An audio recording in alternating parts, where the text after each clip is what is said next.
और मैं आपसे ये भी कहना चाहता हूं कि ये देश नेगेटिव नैरेटिव के बल पर नहीं, बल्कि ये देश पॉजिटिव सकारात्मक नैरेटिव के बल पर खड़ा हुआ है जी।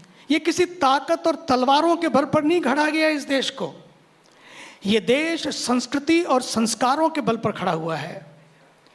ये नारों के बल पर नहीं, बल्कि संस्कारों और विचारों के बल पर। ये विचार बस इस महाकुंभ से आगे बढ़ेगा, जो राजनीति को भी दिशा देगा, जो समाज के हर उस व्यक्ति को दिशा देगा जो दिशाहीन हो चुका है, जो भूल चुका है और देख रहा है भारत को विदेशी चश्मे से।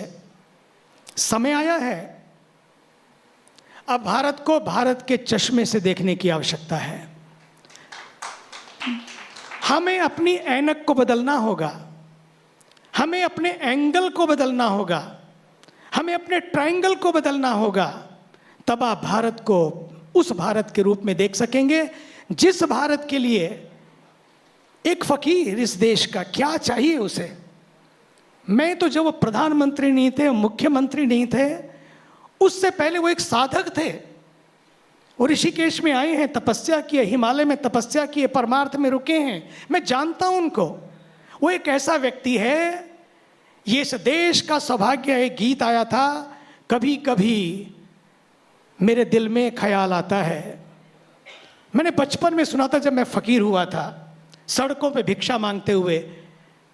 मुझे लगता है कि शायद वहाँ जो भी भाव रहा हो, लेकिन मुझे लगता है कि आज भारत का भाव यही है, कभी कभी मेरे दिल में ख्याल आता है कि जैसे तुझको बनाया गया भारत के लिए। सच्ची बात है ये। आप उनकी हर सांस, हर इशारे को देखिए, उनका चलना, उनका देखना, उनका सोचना, उनका कुछ भी करना और ना करना। कई बार लोग कहते रहते हैं कि why he is quiet, there is a need of action, but let me tell you, the man without speech, he takes the action and create a new creation। मुझे तो लगता है कि यूनाइटेड नेशंस बना, मुझे जाने का अवसर मिलता है, मैं तो 45 साल से जा रहा हूं, मैंने देखा है वहां पर जिस वजह से बना। आज हम देख रहे हैं कि क्या युद्ध रुके, लेकिन एक व्यक्ति दूसरों से युद्ध ना लड़ने के लिए खुद से युद्ध लड़ रहा है और खुद को इस तरह से झोंक रहा है ताकि इस देश को महाभारत की नहीं, एक महान भारत की आवश्यकता है, इस ओर ले जा रहा है। और इस महान भारत की यात्रा इस महाकुंभ की यात्रा है, जहां सब मिलेंगे, जहां सब जुड़ेंगे, कोई भेद नहीं, कोई भाव नहीं, कोई छोटा नहीं, कोई बड़ा नहीं। एक डुबकी लगाने के लिए सब तरस रहे हैं। कौन सी है वो डुबकी? डुबकी केवल वो जल की डुबकी नहीं है, बल्कि मुझे तो लगता है ये डुबकी आज हर व्यक्ति को लगानी है और भीतर लगानी है कि मैं कहाँ खड़ा हूँ, what is happening to me, what is my contribution to this nation. The great nation has done so much for me, but what is my duty now? The time has come that we have to recognize this. We have to dedicate ourselves. We have to surrender ourselves. मेरा तन, मेरा धन, मेरा सांस, मेरा सब कुछ। मैं आपको बताना चाहता हूं, अगर अभी नहीं हुआ तो कभी नहीं होगा। इसलिए अभी जी आदरणीय मेरे प्रिय अर्णव जी पूछ रहे थे जी, आदरणीय योगी जी से, बटेंगे तो कटेंगे। मैं तो कहना चाहता हूं, जब जब भारत बटा तब तब भारत कटा, जब जब भारत बटा तब तब इस देश का नक्शा कटा। अफगानिस्तान को देखिए तो, पाकिस्तान तो हम लोगों के सामने की बात है, अभी पीओके वहीं कोने में खड़ा हुआ है। बांग्लादेश की वो स्थिति जो जिसने जन्म दिया, आज उसी आंखें दिखाने लगे आप। और वो व्यक्ति जिसको नोबेल पीस प्राइज मिला हो, वो व्यक्ति यदि इस तरह का संदेश दे तो अजीब सा लगता है। मुझे लगता है आज नोबल होने की जरूरत है। उस नोबलनेस की ओर ले जाने का जो प्रयास है, इस देश के ये दो महान व्यक्ति, भारत के ऊर्जावान प्रधानमंत्री और आदरणीय योगी जी, हर पल ना जाने कितना सोते होंगे। कभी देखा है किसी ने? एक महीने में कई कई बार, लोग सालों में नहीं जा पाते थे, ये एक महीने में कई बार जा रहे। क्यों? अपने घर में शादी होती है ना, बाप को नींद नहीं आती है, नींद नहीं आती है कि मेरी बेटी ठीक से विदा हो जाए, मेरी बेटी अपने घर में जाए, उसे कोई तकलीफ ना हो, जो उसे लेने आए हैं उस डोली में बैठे ऐसा कुछ भी ना हो कि जाकर उसका जीवन डावाडोल हो जाए। आज यही स्थिति इस देश के प्रधानमंत्री और योगी जी की है।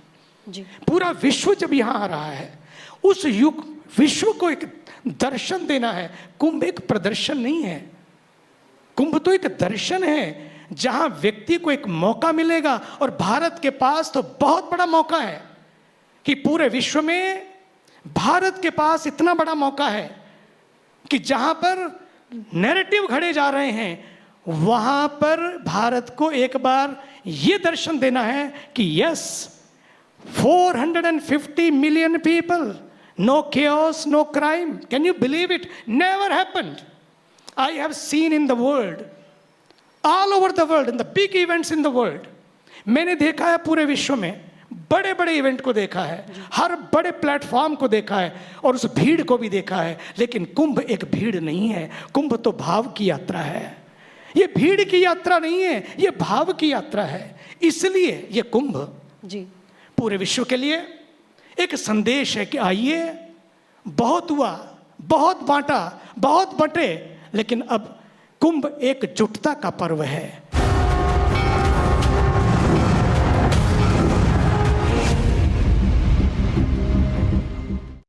आपने रोक रखा है, हमने कैसे कर रहे हो बीच में क्या?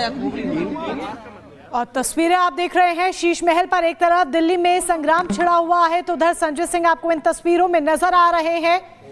सीएम आवाज दिल्ली से ये तस्वीरें आप लाइव देख पा रहे हैं। कोमल हमारे सहयोगी ग्राउंड जीरो पर मौजूद है, सीधे कोमल का रुख करते हैं। कोमल, क्या कुछ गहमा गहमी वहां पर इस वक्त देखी जा सकती है? बिल्कुल, देखिए गहमा गहमी पूरी तरह से बढ़ गई है। सबसे पहले आपको तस्वीर दिखाएंगे। देखिए आगे चूंकि सौरभ भारद्वाज है, संजय सिंह है, वो यहाँ पे पहुंचे हुए हैं। देखिए आवास के अंदर जाने की कोशिश कर रहे हैं, लेकिन आपको एक तरफ दिखा रहे हैं संजय सिंह और सौरभ भारद्वाज, लेकिन वही दूसरी तरफ दिखाएंगे तो देखिए भारी संख्या में पुलिस को यहाँ पे डिप्लॉय कर दिया गया है। बैरिकेडिंग जो है पूरी तरह से, देखिए लाओ लश्कर पूरी तरह से अलर्ट कर दिया गया है। बैरिकेडिंग नजर आ रही होगी क्योंकि आगे जो है जो सीएम आवास जिसे बीजेपी जो है शीश महल का दर्जा देती है, उसे लेकर के देखिए आम आदमी पार्टी ये कह रही थी कि जो झूठी कहानी है वो गढ़ी जा रही है और आज जो है दूध का दूध पानी का पानी हो जाएगा। अंदर जाएंगे, तस्वीरें दिखाएंगे, लेकिन उन्हें अंदर जाने नहीं दिया जा रहा है। साथ ही साथ जो चाबी है वो पीडब्ल्यूडी के पास है, आवास की चाबी। लेकिन ऐसे में गहमा गहमी की बात करें तो सख्त तौर पर बढ़ गई है। भारी संख्या में आपको यहाँ पे पुलिस बल नजर आ रहे होंगे, मीडिया से भी वो मुखातिब होते नजर आ रहे हैं क्योंकि देखिए मीडिया से भी पूरी तरह से सौरभ भारद्वाज और संजय सिंह घिरे हुए हैं। लगातार पुलिस से बातचीत हो रही है, कोशिश कर रहे हैं कि वो अंदर जाए क्योंकि देखिए आम आदमी पार्टी की तरफ से ये कहा जा रहा है कि चूंकि चुनाव नजदीक है तो ऐसे में शीश महल को लेकर के जो दावे जो है वो बीजेपी की तरफ से किए जा रहे हैं कि अंदर सोने का कमोड बना हुआ है, मिनी बार बना हुआ है, स्विमिंग पूल बना हुआ है, तो ये सारे वादे जो दावे हैं वो बेबुनियाद है, ये आम आदमी पार्टी कहती हुई नजर आ रही है। तो ऐसे में आम आदमी पार्टी यहाँ पे पहुंची है, साफ तौर पर कह रही है कि उन्हें अंदर जाने दिया जाए, तस्वीर दिखाने दिया जाए। लेकिन इसे लेकर के जब तक भाजपा से बात कर रहे थे कि आम आदमी पार्टी मीडिया को भी लेकर के जाएगी, खुद भी अंदर जाएगी, तो साफ तौर पर देखिए बीजेपी ये कह रही थी कि जब दिखाने का समय था उस समय तो दिखाया नहीं, उस समय तो मीडिया को अंदर जाने की परमिशन नहीं दी गई। लेकिन अब चूंकि सारे सामानों को हटा दिया गया है, निकाल दिया गया है, जो सोने के कमोड थे वो भी अरविंद केजरीवाल अपने साथ ले गए, तो ऐसे में जब सफाई हो गई है तो मीडिया को अब आमंत्रण दे रहे हैं, ये बीजेपी की तरफ से कहा जा रहा है। लेकिन चाबी अभी भी पीडब्ल्यूडी के पास है। ऐसे में पीडब्ल्यूडी की तरफ से भी देखिए परमिशन नहीं दी गई है, पुलिस की तरफ से भी परमिशन नहीं दी गई है। साफ तौर पर आप देख सकते हैं यहाँ पे पुलिस डिप्लॉयमेंट गहमा गहमी पूरी तरह से बढ़ गई है क्योंकि आम आदमी पार्टी